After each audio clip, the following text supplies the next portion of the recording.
بسم الله الرحمن الرحیم. محترم سامعین، پروګرام تحفه د سهار شروع شو او نن د پروګرام کې مونږ د مور باره کې مختصر گزارشات کوو په دې عنوان سره چې مور قربان. مور د جهان یو بهترین هستی ده. قرآن حدیث د مور د عظمت شان بیان کوي او په تاریخ کې چې څومره لوی خلک تیر شوي دي ناغی کې ګڼ تعداد داسې دی چې د مور په محنتونو باندې هغی بام عروج ته رسیدلی دي. نن زما مخ کې بس یو جمله ده. عظیم شخصیت د امام صاحب رحمت الله علیه معاصر سفیان ثوری رحمه الله تعالی د هغه باره کې تاریخ جرجان صفحه 449 کې لیکلی دي چې هغه ته مور وی قالت ام سفیان الثوری رحمه الله لسفیان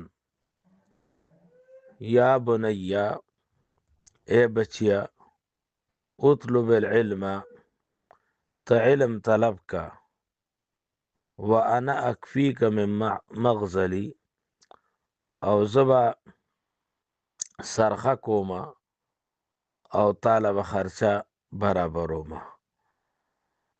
تا علم کوا او زبا طالب خرچه برابروم. عالم جاهل دا برابر ندی. د دغه عظیم لوی هسته د مور په دولت باندې چې هغه سرخه کوله او هغه کې به لګې ډېرې پیسې پیدا کولې او په خپل بچی سفیان ثوری باندې علم کړی دی. نن په چار دنګ عالم کې د سفیان ثوری نوم خور دی. مور څوک نه پیژني او سفیان ثوری لکه د نور زلنده دی.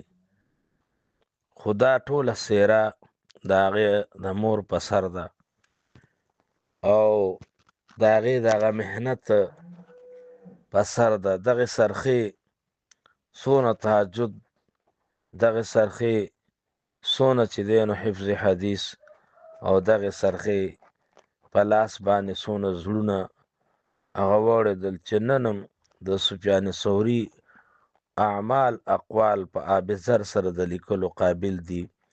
علما او نیکان خلک کې د خپل اصلاح دپاره بیانوي او زده کوي او ګوري. د دې وجې نه مور باره کې دا الفاظ ویل چې یا مور قربان، ای مور تانه قربان، ای مور تانه قربان، ای مور تانه قربان.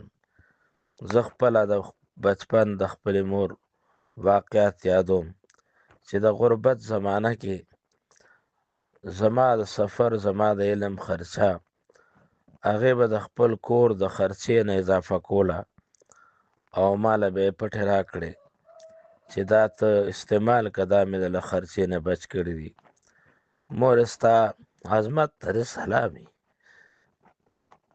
ستا لوی همت ته دې سلامي، او ستا په قبر باندې دې رحمتونه مدامي.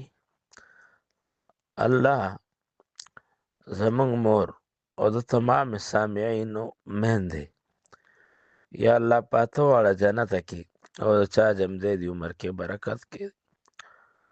آمین ثم آمین.